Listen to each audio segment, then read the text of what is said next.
Republic of Iran are proceeding nicely, it will only be a great deal for all or no deal at all. Back to the battlefront and shooting, but bigger and stronger than ever before. And nobody wants that. Yeah, he doesn't want that. They actually don't mind because they want to open the Strait of Hormuz. And if another round will shorten the way to it, they'll take it. They don't care about their people. They don't care about infrastructure. Now watch this. Then he says this. Now this. During my discussions on Saturday with President Mohammed bin Salman, which is Crown Prince, Mohammed bin Salman Al Saud of Saudi Arabia, Mohammed bin Zayed Al Nahyan of the United Arab Emirates, Emir Tamim bin Hamad bin Khalifa Al Thani, Prime Minister Mahmoud bin Abdulrahman bin Jassim bin Jabr Al Thani, and the Minister of Al Tawhidi of Qatar. All these names of snakes. It's a type of snakes from Qatar. Field Marshal Said Asim Munir Ahmed Shah of Pakistan, President Recep Tayyip Erdogan of Turkey, President Abdel Fattah al-Sisi of Egypt, King Abdullah II of Jordan, and King Hamad bin Isa Al Khalifa of Bahrain. I stated, now watch this, this is the bomb. I stated to all of them, after all the work done by the United States to try to pull this very complex puzzle together, it should be mandatory. Listen to this. It should be mandatory that all of these countries, at a minimum, simultaneously sign on to the Abraham Accords. He's asking Qatar and Saudi Arabia, Turkey, and Pakistan. Of course, United Arab Emirates are already, and Bahrain are almost already part. But look what he's saying. Mandatory. It's the minimum. He says at minimum. Now watch this. Then he says the following thing.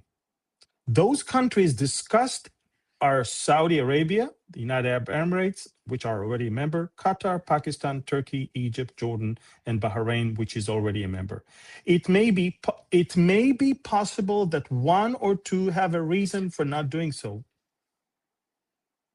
and that will be accepted. But most should be ready, willing, and able to make this settlement with Iran a far more historic event than it would otherwise be. The Abraham Accords have proven to be, for the countries involved, the United Arab Emirates, Bahrain, Morocco, Sudan, Kazakhstan, a financial, economic, and social boom, even during this time of conflict and war, with the current members never even suggesting leaving or taking so much as even a pause. The reason for this is that the Abraham Accords have been great for them and will be even better for everybody, and bring true power, strength, and peace to the Middle East for the first time in 5,000 years. That's baloney. It will be a document respected like no other that has ever been signed anywhere in the world. Its level of importance and prestige will be unparalleled. It should start, now watch this, it should start with the immediate signing by Saudi Arabia and Qatar. He is taking Saudi Arabia and Qatar and singling them out of this whole long list and saying, you guys are first. Now watch this. It will be Saudi Arabia and Qatar, and everybody else should follow suit. If they don't, they should not be part of this deal, in that it shows bad intention. He's saying, if you don't join the Abraham Accords, bad intentions. Don't even be part of this whole Iran deal. And basically says, don't expect me to defend you if Iran has any issue with you. Now watch this. He's basically telling, guys, you're always... you want our protection, you want our mediation, you want our help, but then you want to stay out of this whole thing of the Abraham Accords as if, you have your own thing going on. You have to choose a side. If you're with Iran, be with Iran. If you're not with Iran, be with the rest on the side of Israel in the Abraham Accords. Whoa. Now, he doesn't even mention Israel a single time in this entire long post. For him, the Abraham Accords is an American achievement that has nothing to do with just one country, Israel. He says everybody benefits from it. And now watch this. Therefore, watch this. Therefore, I am mandatorily requesting that all countries immediately sign the Abraham Accords, and that if Iran signs its agreement with me as president of the United States of America, it will be an honor to have them also be part of this unparalleled world coalition. The Middle East would be united, powerful, and economically strong, like perhaps no other area anywhere in the world. By copy of this Truth Social post, I'm asking my representatives to begin and successfully complete the process of signing these countries into the already historic Abraham Accords. Thank you for your attention to this matter. And it's very interesting because the Iranians just responded by saying that anyone that is going to join the Abraham Accord, where is it? Let me see what they said. Country that will, watch it. Iran just said any country that will join the Abraham Accords will suffer like it has never suffered before, ever. Trump is threatening everyone, join the Abraham Accords. Iran is threatening them, don't even think about it. You see where we are right now. So basically, all I'm saying is,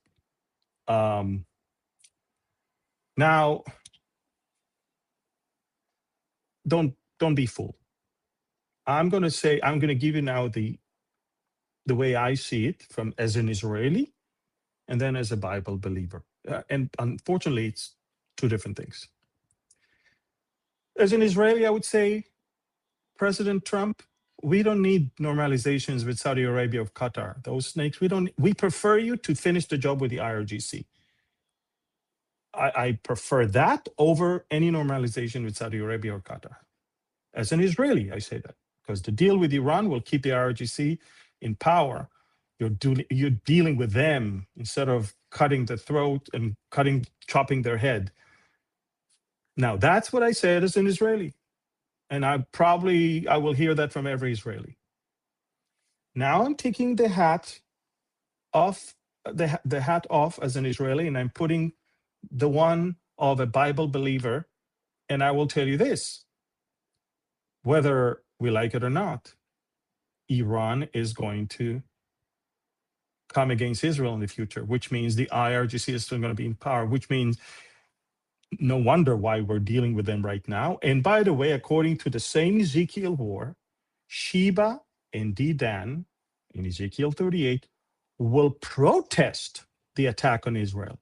And Sheba and Dedan is the Arabian Peninsula, which means prophetically, the countries that are comprising the Arabian Peninsula, which, by the way, it includes Qatar and Saudi Arabia, because the UAE and Bahrain are already part of it, those countries will not be happy with the Iranian, Turkish, Russian attack on Israel, which only leaves me with this. Either they will join the Abraham Accords, or they will definitely be on our side and oppose the coming threat on Israel.